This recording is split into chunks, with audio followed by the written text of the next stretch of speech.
Hey guys, welcome back. I'm Laura Wilkie with Down Home with Lemon Pie, and let's talk about Victorian Christmas traditions.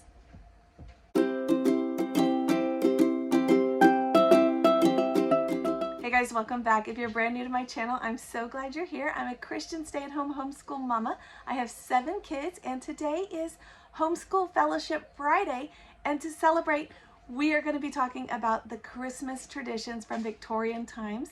The Victorians were known for kind of inventing Christmas. You've probably heard it phrased that way, but we did an author study back a few weeks back, and we learned all about Charles Dickens and read some of his works, and you can see the video here, and we just really loved that time period. So we are continuing that into our Christmas celebrations, and one thing that I really loved about it is that they did not actually do a focus on Christmas Day like we do today, such a focus on Christmas Day. So we rush from Thanksgiving to Christmas, and then as soon as we get to Christmas, it's like it's done. That's the grand finale, and then we're done. And it doesn't have to be that way. So when they originally started all of the Christmas celebrations, it was actually a month of celebrations, and they actually did not stop on Christmas Day, but further into January. So we'll talk about that in just a few minutes. So they had several little small celebrations throughout that time, from about December 1st all the way till the early of January, and that kind of spread it out. I love that so much better. I don't know about you guys, but it is so easy to get wrapped up into the hustle and bustle of the world, telling us all the things that we need to do. And I feel like you spend so much time from Thanksgiving to Christmas doing all these other things that it's just a crazy time period for everybody. You've got parties going that you're going to, you've got celebrations, you've got all these things that you have to get done, decorating, you've got gifts to create and to give to people, you've got Christmas cards, you're buying gifts for your own kids, you're wrapping them, you're doing all these things in these few short weeks, and you kind of miss the whole meaning of Christmas. It is so easy to do. So the way the Victorians did it, I love it so much more, and I want to incorporate that into our own family celebrations every year. So I'm going to walk you through them in case you guys want to do it as well. And the first one, of course, begins with Advent. So you start off with Advent, and there are several celebrations that they do throughout for Advent and for preparing for Advent, but I'm not really going to touch on all of those right now because those are going to be more family specific. So that's something you want to look into more specifically for your own family, but a focus on Advent is so important. And then the next thing, the very first one is December 6th, they celebrate St. Nicholas Day, which is actually St. Nicholas's birthday. And I love the way they do this. They do not do it where it is a focus on Santa Claus. You can see here in this video why we personally don't celebrate Santa and we don't celebrate Elf on the Shelf. But there's such a desire in the world, I guess, to buy our kids a million gifts from this mythical Santa Claus creature. And there's a whole loss on the early historical aspects of why that started, which is with Saint Nick. We do teach our children about Saint Nick, and the story that goes along with that is actually really neat, but I like the way they celebrate it. They started on December 6th, which makes so much more sense, and also takes it away from Jesus's birthday. So on December 6th, the children wake up. They have put out the night before their little shoes or their stockings or what have you to wait for their gifts, and they get 3 things the next day. And that is a small little cake of some sort, a honey cake or a gingerbread cake or something like that, is in their shoe or their stocking. There is also a small bag of like the gold foil wrapped coins, and then one of the gifts from their Christmas list. So I love the way that is. I love the idea that it's really small. It's not a huge to do. I love that it's simple And I love that the focus is not on material items. So that is one that we are looking to create in the following years. The next one that comes right after that is a week later on December 13th, and it is St. Lucia Day. You're going to love this one too, mamas, because this one focuses on the children serving their parents. And the way this one works is the children actually get up in the morning and they make a wonderful breakfast. Of course, you may have to help them with that with the night before. You may have to encourage it and help them the first few times to help them get through that. But the whole point is for them to serve their parents breakfast in bed, as just as a way to serve their parents, a way like a gift to give for them to give to their parents. So sweet. I love it. There is a whole historical aspect that goes along with that, but that's just the basic gist of the whole thing. And the oldest daughter in the home, or it could be the oldest son, kind of leads the little ones in that and brings it up to the parents. I love that. I love that the children are encouraged to give a gift to the parents, but not one that's costing money. Just so good, the good values that they're being taught here. Okay, so now we're gonna fast forward all the way to Christmas Eve. So about a week-ish later, about a week and a half later, you've got Christmas Eve. So you've had a couple of little small celebrations, and now you've got Christmas Eve. For Christmas Eve, you find the Yule log, which is the largest log that you can find, and you bring it inside to put in the fireplace to light.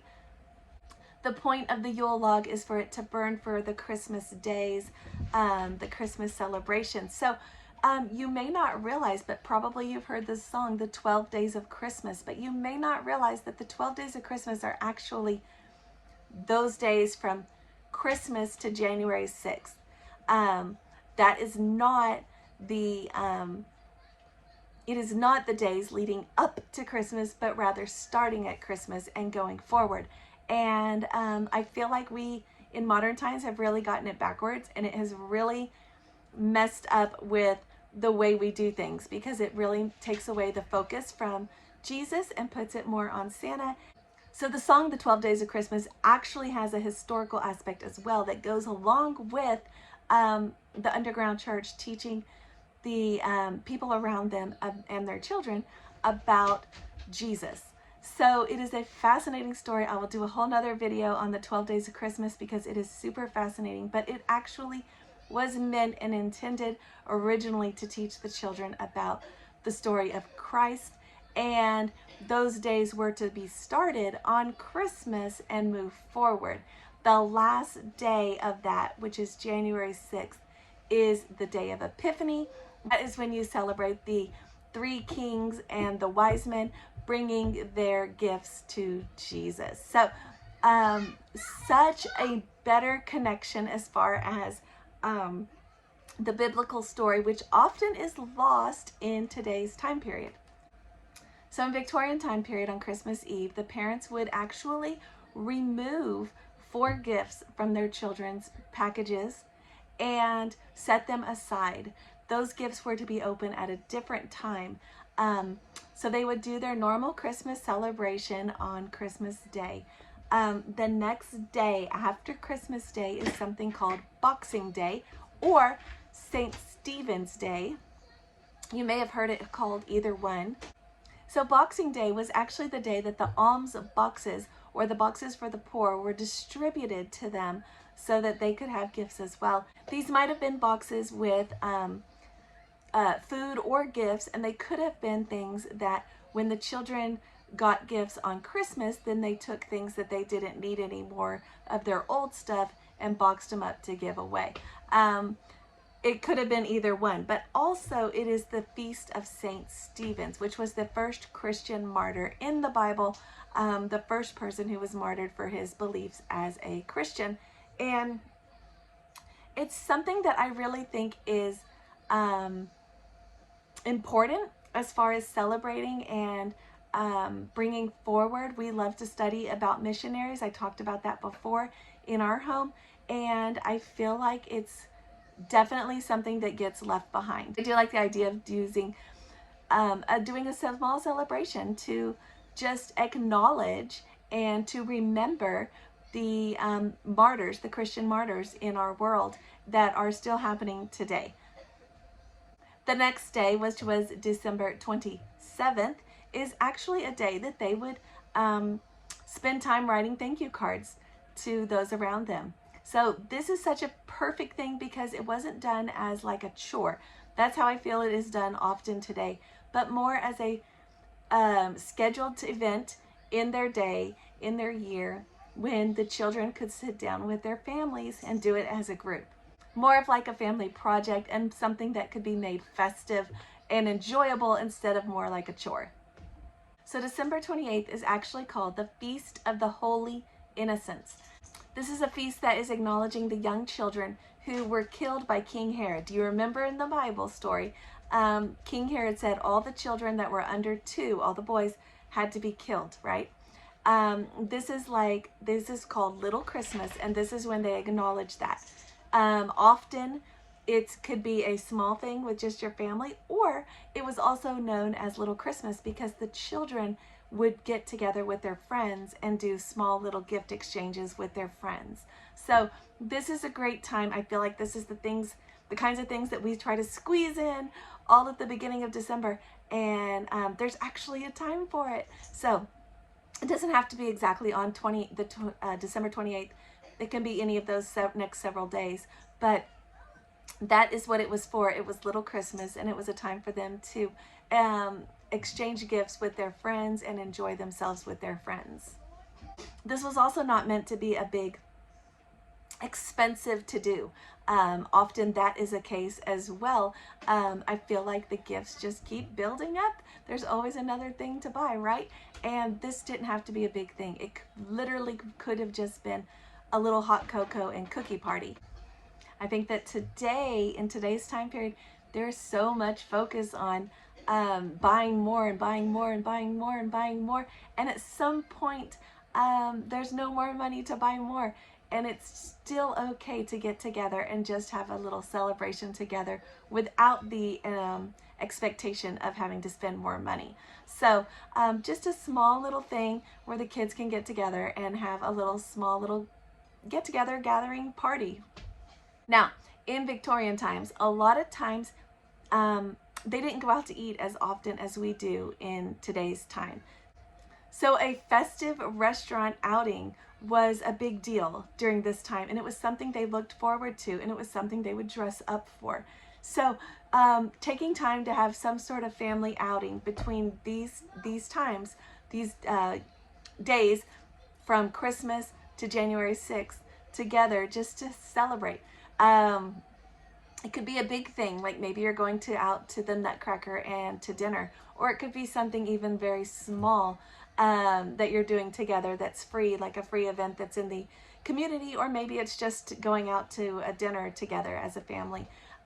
Whatever it is, it's a time when the kids get to go out and kind of have that grown-up experience with their family.